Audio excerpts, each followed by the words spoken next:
Shalom et merci d'être avec nous sur Only Believe, la chaîne de l'épouse. Salutations à tous les croyants de partout dans le monde, particulièrement au frère Rudel Akouya depuis le Congo-Brazzaville et le ministre Jean-Baptiste. Nous bénissons le Seigneur pour la réussite de son mariage. Aujourd'hui, nous allons parler d'un sujet très bénissant qui a eu lieu, d'un événement très bénissant qui a eu lieu ici à Denver, Colorado. Et nous allons également parler de son ministère. Et depuis quand il a commencé et jusqu'à aujourd'hui, nous avons senti cette ville a été secouée la semaine passée et nous avons reçu le privilège d'être reçus chez lui dans sa résidence. Il s'agit bien du pasteur Gabel Victorieux. Shalom, pasteur. Shalom, que Dieu vous bénisse. Amen, pasteur. Que Dieu bénisse également. Merci. Comment vous portez, pasteur? Très bien. Ok. Merci beaucoup, pasteur, de nous recevoir ici chez vous et de nous honorer par cette invitation. Et nous vous disons que le Seigneur vous bénisse vraiment. Merci, c'est à moi de vous remercier. Merci d'être venu. Amen. Que Merci, Dieu vous pasteur. bénisse. Amen, pasteur. Et tout d'abord, pasteur, avant de commencer tout propos, je souhaiterais si vous pouvez dire un mot de prière avant d'entamer tout sujet que nous avions, qui nous ont emmenés auprès de vous. Merci. Prions. Seigneur notre Dieu, le Créateur du ciel et de la terre, toi qui es le Dieu Tout-Puissant, en ce temps du soir, tu as envoyé Malachie 4 avec un message si puissant afin de ramener le cœur des enfants au Père et manifester Luc 17:30. Amen. Nous te disons merci, Père béni. Alors que tu nous accordes cette occasion, Seigneur Jésus, nous prions que tu nous aides et que tu nous donnes la sagesse appropriée afin que, Père, nous soyons l'objet d'une édification Amen. du corps mystique de Christ. Amen. Bénis mon frère et bénis ceux qui sont en technique. Amen. Dans le nom de Jésus-Christ. Amen. Amen, pasteur. Pasteur, pourriez-vous vous présenter pour ceux qui ne vous connaissent pas? Qui êtes-vous réellement? Merci. Moi, je suis le pasteur Victorieux Gabel. Je suis le pasteur de l'église Voice of God Tabernacle ici à Denver, Colorado. Plus précisément, en anglais, nous appelons ça Voice of God Tabernacle. Et je tire mes origines depuis le Congo-Brazzaville, où j'ai reçu le message, c'était les années 93, sous le pastorat du pasteur Kabeya Mwepu Raphaël, là-bas dans Temtef, qu'on appelait ça à l'époque, c'est-à-dire tabernacle du message du temps de la fin. Et Dieu a fait grâce que les années se sont écoulées et j'ai senti l'appel au ministère. Le Seigneur m'a amené aux États-Unis et Dieu a fait grâce que j'ai été ordonné dans le ministère par le pasteur Baruti Kassongo. C'est lui qui m'a beaucoup guidé dans le ministère. Quand je dis guidé, je veux dire qu'il m'a beaucoup enseigné. Okay. Il m'a beaucoup essayé de me coacher et ça a été vraiment une bénédiction pour moi d'être entouré par ces grands hommes de Dieu. Amen. Amen. Merci beaucoup, pasteur. Je pense que vous avez déjà répondu à au moins 2 questions que j'allais entamer bien après. Amen. Et comme cela a été déjà répondu, je passerai à une autre question. Et la question que je vais poser, je pense que en elle contient au moins 2-3 questions, voire même 4. Et cette question, c'est comment êtes-vous venu à Christ? Je suis venu à Christ, je dirais d'une manière très surnaturelle. Je ne connaissais pas que le message existe quelque part. Mais sauf que j'étais dans l'église catholique comme servant de messe. Mais je sentais qu'il y avait un vide dans mon cœur. Quelque chose n'allait pas. Je voulais vraiment servir Dieu. Et pendant que j'étais dans l'église catholique, J'étais dans un groupe qu'on appelle Saint-Michel. Et les prêtres me prenaient et nous partons dans les maisons des gens pour faire ce qu'on appelle exorcisme, pour aller chasser les démons. Parce qu'ils avaient vu en moi quelque chose que quand on partait, on priait pour les malades étaient guéris et les démons sortaient. Alors ils avaient pris la décision de me prendre et dans le groupe Saint-Michel. Et avec certains prêtres, on partait faire des exorcismes dans les maisons de gens. Et bien après, je sentais qu'il y avait toujours un vide dans mon cœur. Et mon père priait dans l'église qu'on appelle la Voie internationale du docteur Welwell. Alors, j'ai pensé peut-être que c'était là-bas le chemin. Je suis allé là-bas pour prier avec eux, croyant que c'était le meilleur endroit. Mais quand j'arrive, je vois une femme à la chair, maquillée et mal habillée. Alors, je me suis dit, mais si ces gens-là ont la vérité, comment est-ce que cette femme-là peut conduire les hommes? Comment elle peut s'habiller de cette manière? Je n'avais pas le message, mais quelque chose me disait que ça c'était faux. Alors, à partir de ce moment-là, je commençais à brûler pour savoir un peu où se trouve la vraie vérité. Un jour, je vais rencontrer un de mes cousins qui me dira que, ben, tu sais, moi je prie dans une église qui est la voie. Mais pas la voie où part ton père, mais là-bas c'est la voie avec X, qui veut dire la parole. Bon, là où nous étions au village de mon père, plus précisément à Kingway, quand je reviens à Brazza, je rencontre un frère qui s'appelle David Malonga. Il me dit que moi je prie dans une église où c'est la voie en X. Moi j'ai dit oui, mais je connais quelqu'un qui m'appelle la voie en X, alors est-ce que tu peux m'amener là-bas?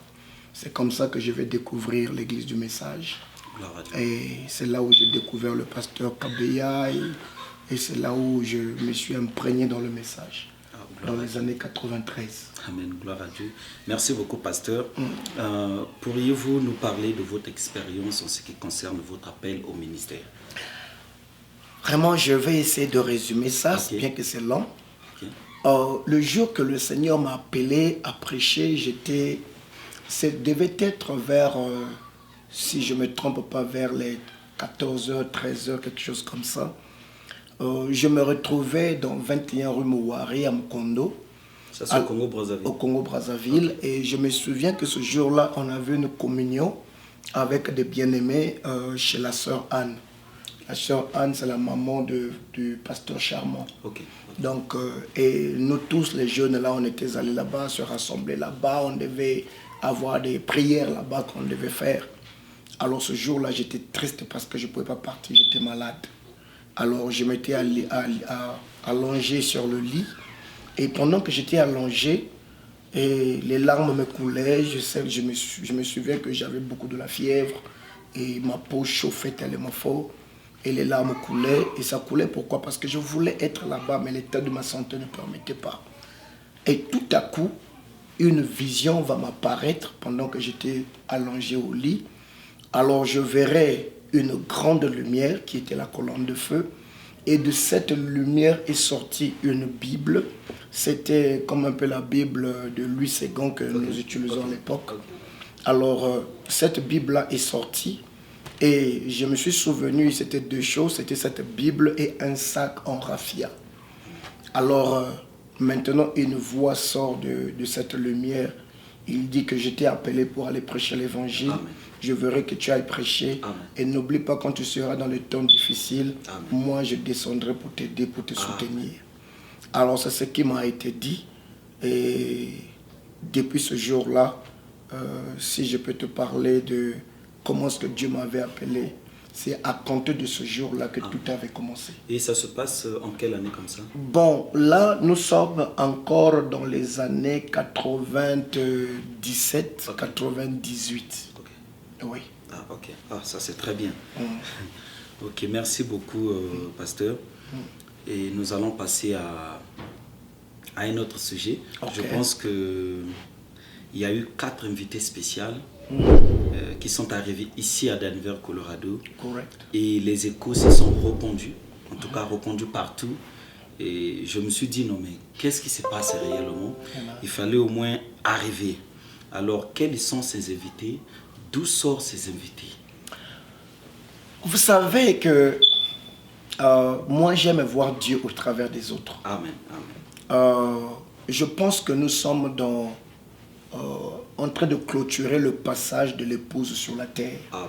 Et le frère Branham dit l'âge à laquelle que nous vivons, c'est l'âge de la communion fraternelle.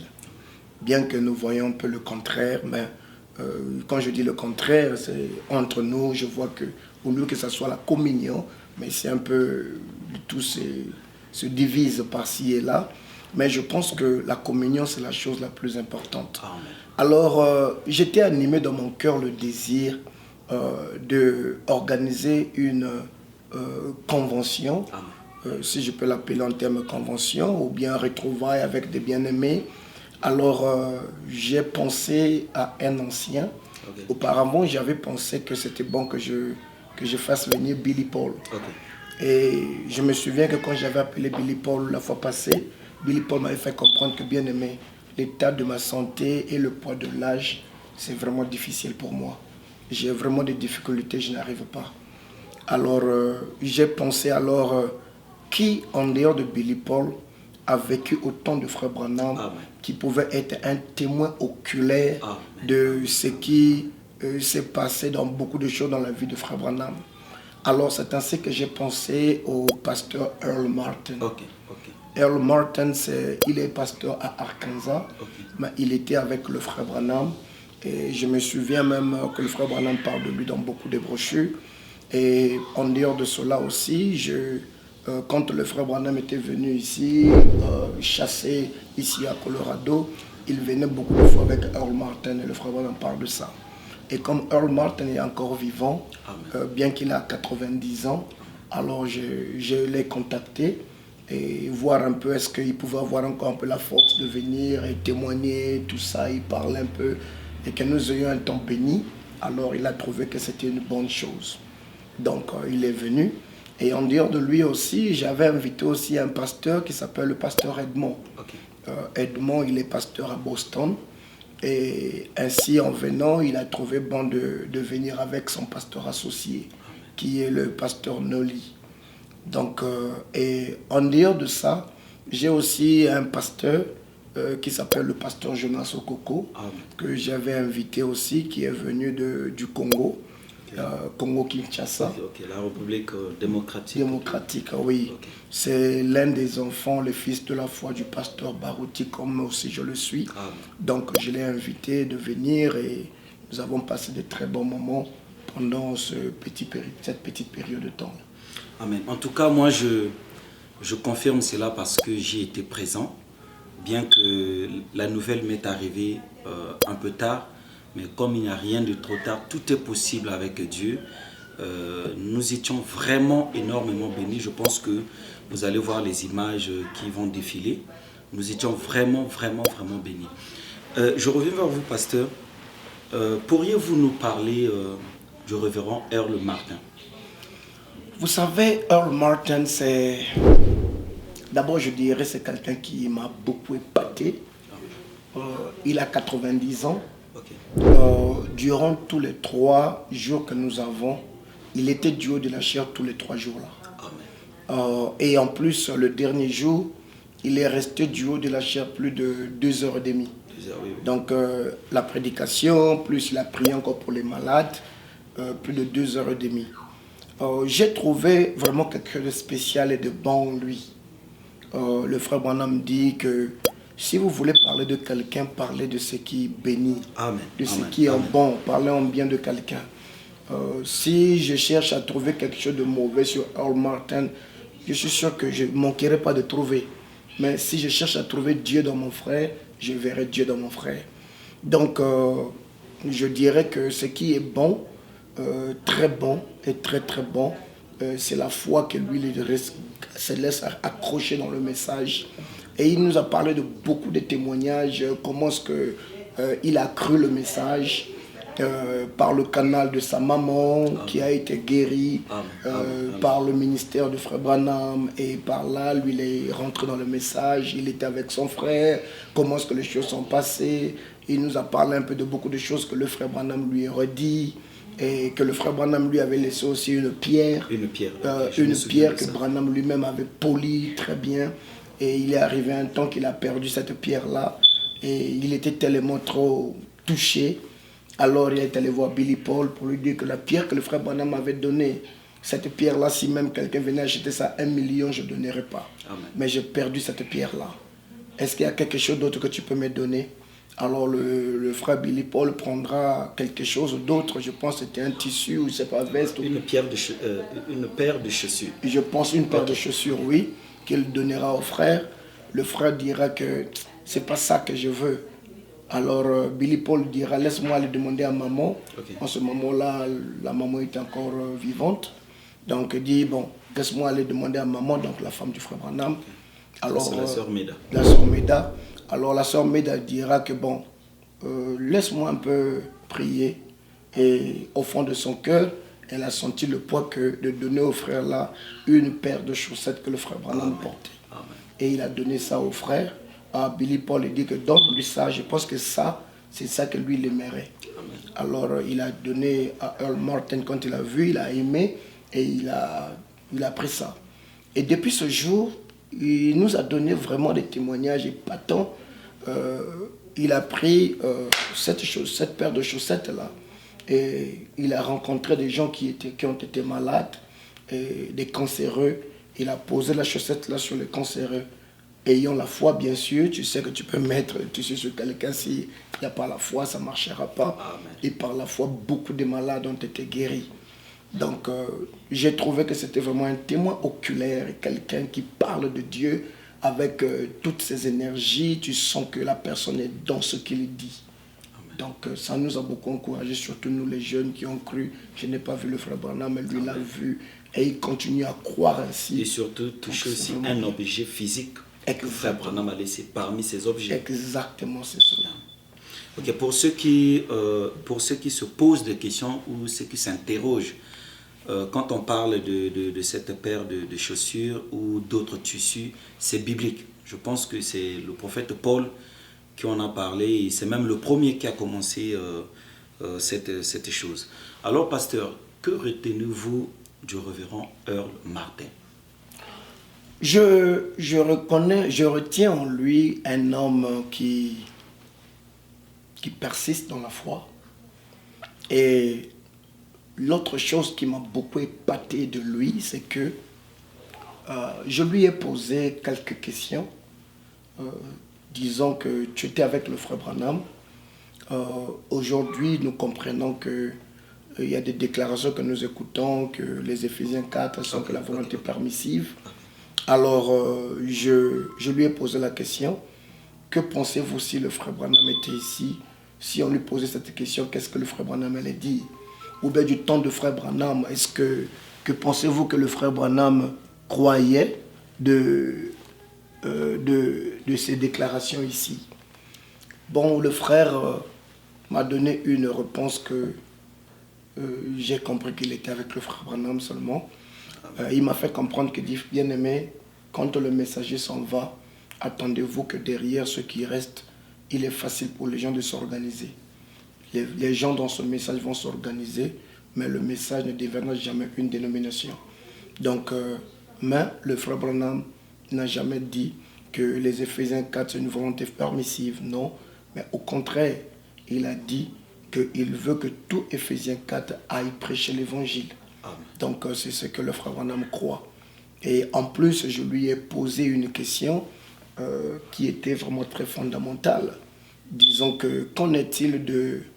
nous voyons qu'il y a des gens qui attendent le retour de frère Branham, ou que Branham vient de révéler les 7 tonnerres, et que le frère Branham révèle les 7e sceaux. Le frère m'a répondu, il a dit, les 7 tonnerres ont été déjà révélés, le 7e sceau a été déjà brisé, mais les gens ne le savent pas. Donc, le frère Branham ne va pas revenir. Tout ce que nous attendons, c'est le retour de Jésus pour nous prendre, pour que nous ayons l'enlèvement. Donc, nous n'attendons pas le frère Branham. Alors, j'étais surpris de voir qu'un blanc, parmi tant de blancs que je connais, avoir ce genre de déclaration, il m'a beaucoup épaté, beaucoup épaté, surtout son âge, voir qu'il se tient debout, là, à prêcher l'évangile. De fois que nous qui sommes encore jeunes, nous pouvons dire que nous sommes fatigués. Alors ce monsieur se tient là pour la cause de l'évangile. Non, il oublie son âge, il arrive jusqu'ici. À 90 ans, il se tient la chair pendant plus de 2 heures du temps c'est pas facile. Vraiment. En tout cas, pour le rappel, pour ceux qui n'arrivent pas toujours à saisir, le reverend Earl Martin, c'est l'un des témoins vivants qui ont vécu avec le prophète William Marion Branham. Correct. Il est vivant. Aujourd'hui, il a 90 ans, mais il est toujours au service de l'Éternel. Comme dit frère Branham, je préférerais mourir avec le paix dans la main. Voilà un peu. Pasteur, nous sommes presque à la fin. Je crois que ce sont les 2 dernières questions de la fin. Est-ce que les enfants de Dieu pourront encore revivre ce moment de bénédiction qui a été organisé ici? Je crois bien aussi, c'était le vendredi 3 jusqu'au dimanche 5 mars de cette année-ci. Je dirais que oui. Oui. Nous sommes en train de... Cette convention que nous avons eue ici, je dirais que ce n'était pas international. C'était juste un petit truc qu'on avait essayé d'avoir un petit retrouvaille. Nous sommes en train de prévoir avoir une grande convention en 2024. Amen. Et en 2024, je crois que jusqu'à preuve de contraire, nous pensons au mois de juin. Ça sera aussi le moment que je vais renouveler les vœux avec ma femme. Et nous pensons organiser une grande convention internationale où nous inviterons les gens des 4 coins de la terre. Donc dans toutes les États-Unis, nous inviterons beaucoup de gens. À cet effet-là, je pense que je prie Dieu, que Dieu garde ce papa encore vivant jusqu'à ce temps-là. Et je crois qu'à cette occasion-là, j'aurai aussi le papa Barouti Kassongo qui sera là. Et je suis sûr aussi que le pasteur Kabeya sera là aussi. Amen. Et avec beaucoup de grands pasteurs que nous avons tout autour. Amen. Et comme les pasteurs Massamba, nous allons les inviter. Amen. Ils seront là. Donc, mais en bref, je dirais que nous sommes ici à Denver. Notre église se trouve à Commercerie. Ok, c'est même, je crois bien que c'était ma dernière question, c'était de vous poser la question, Voice of God Tabernacle, est-ce que vous êtes quelque part, en fait, on sait déjà que vous êtes quelque part, mais l'adresse, oui. J'allais parler, où se trouve l'adresse, le numéro de téléphone, parce que je crois bien qu'il y a des nouveaux venus qui quittent l'Afrique ou sous d'autres cieux pour arriver ici, et certains se posent la question où aller communier, parce que d'autres sont ignorants que dans la ville, il y a une église quelque part. Alors, il serait très important de donner l'adresse de l'église, ainsi que le numéro de téléphone au cas où la personne n'arrive pas à se référer avec l'adresse. Je crois qu'avec le numéro de téléphone, ça serait plus facile même. Merci beaucoup. Nous sommes... notre église, c'est d'abord le nom, c'est Voice of God Tabernacle. Amen. Nous sommes à Commercerie et l'adresse de l'église, c'est 6345 Invao Street. Donc, si je peux appeler ça, c'est INVAHOIOE. Donc, 6345 Invao Street. Je ne sais pas si vous aurez la capacité peut-être de mettre ça sur l'écran. Ça va passer sur la bande. Oui, et c'est Commercerie. Et puis, le numéro de téléphone ici, c'est le 720 650 9956. Okay. Donc, merci beaucoup. Donc, et surtout pour d'autres croyants qui mouvent, qui changent d'état, un état pour un autre. Donc, à Denver ici, vous avez le pasteur Gabel qui est là. Et l'adresse a été donnée, contactez même ce numéro de téléphone pour plus de précision. Et pasteur, nous sommes à la fin. Votre dernier mot. Et puis, je vous demanderai si vous pouvez avoir un mot de prière à la fin en faveur des brebis, des âmes perdues, des rétrogrades et à tous ceux qui espèrent croire à ce message du temps de la fin prêché par le prophète William Marion Branham. Vous avez la parole. Merci beaucoup. Avant de clôturer, je tiens premièrement à vous remercier. Amen. Nous aussi, on vous remercie, pasteur. De nous recevoir sur votre plateau. Que Dieu fasse prospérer l'œuvre que Dieu a mis le poids sur votre cœur. Amen. Que Dieu ouvre beaucoup de portes et que vous soyez une bénédiction pour atteindre beaucoup plus des enfants de Dieu. Amen. Partout. Amen. Ils peuvent être dans chaque coin de la terre. Donc, je dirais ceci. Je remercie le Seigneur pour ce privilège. Et puis, je salue tous les saints partout où ils peuvent être. Aussi, je dirais que en ce temps du soir, Dieu a envoyé un prophète. Et le prophète, c'est William Marion Branham, avec un message pour préparer l'épouse à rencontrer le Seigneur. Comme nous comprenons, que vous comprenez qu'au temps passé, il y a eu Noé qui avait un arc. Vous savez, si vous ne rentrez pas dans l'arc de Noé, il n'y a pas moyen d'être sauvé. Parce que le moyen de Dieu pour sauver le peuple en ce temps-là, c'était rentrer dans l'arc de Noé, dans l'arche de Noé. Et en ce temps du soir, Dieu nous a envoyé un message qui est comme le type de l'arche de Noé qui est le message. Et Dieu nous a envoyé un Noé qui est William Marion Branham, avec un message d'amour, avec un message qui unit les cœurs, avec un message qui bénit les vies, avec un message qui donne le Saint-Esprit. C'est un message si puissant au point que les malades sont guéris, les boiteux marchent, les aveugles voient, les sourds entendent. Alors je dirais que si tu n'as jamais eu l'occasion d'écouter le message, vraiment il y a beaucoup d'opportunités. Comme notre numéro de téléphone défile là, nous sommes dans Denver, Colorado, et nos téléphones sont ouverts. Et pas seulement ça, même si vous êtes en Afrique, n'importe quel endroit ou du coin de la terre que tu te trouves, tu peux aller même dans Google, tu googles William Marion Branham, et je suis sûr que il y aura possibilité même de joindre la voix de Dieu. Ils peuvent vous orienter à une église qui se trouve dans votre localité. Mais n'oubliez pas qu'en ce temps du soir, Dieu a envoyé un prophète. Amen. Et si tu n'as pas une église à adorer, ou aller adorer, ne restez jamais à la maison et essayez de vous renseigner. Il doit y avoir un endroit quelque part où la parole est prêchée et qui sera une bénédiction pour vos âmes. Que le Seigneur vous bénisse. Amen, pasteur, que le Seigneur bénisse tout le monde. Et je crois que j'ai demandé une prière pour les âmes perdues, ceux qui espèrent venir en Christ. Merci, nous allons prier. Amen. Seigneur notre Dieu, le Créateur du ciel et de la terre, étant venu sur la terre ici, Seigneur, avant de quitter, il a fallu que tu descendes dans les régions inférieures, car tu te souciais des âmes perdues. Maintenant, Seigneur, que nous clôturons cette émission, Père, nous remettons nos bien-aimés qui sont encore dans le monde, qui ne connaissent pas ce message. Nous remettons, ô Père, leurs âmes, esprit et corps entre tes mains, Seigneur, afin que toi, le Dieu qui peut toucher les cœurs et amener des âmes à croire ce beau message, Père, que tu puisses les toucher, Seigneur. Merci, ô Dieu, et que partout là où la vidéo là ira, Seigneur, Dieu de gloire, nous te prions que cela touche les cœurs et que cela amène des âmes plus près de toi, Seigneur. À toi l'honneur et la gloire.